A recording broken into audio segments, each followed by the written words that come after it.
Mense, hier is actually 'n verskriklike goeie vraag.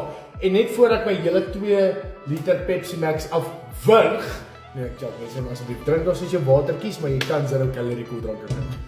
Hierso is 'n vraagie van as ek kleiner hoeveelhede eet deur die dag en dit is nog steeds 2000 kalorieë, gaan jy nog steeds verloor.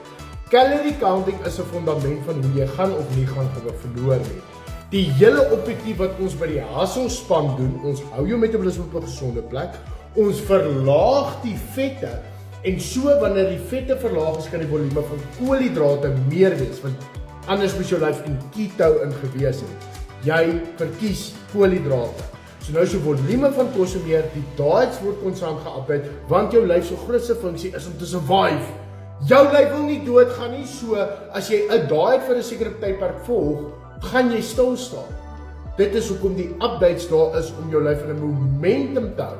So dit gaan nie net alles oor calories nie. As jy kleiner porsies eet, is dit makliker op jou spysvertering en jou insulien sal laer afgeskei wees, maar dit gaan nie beteken of jy gaan gewig verloor of nie.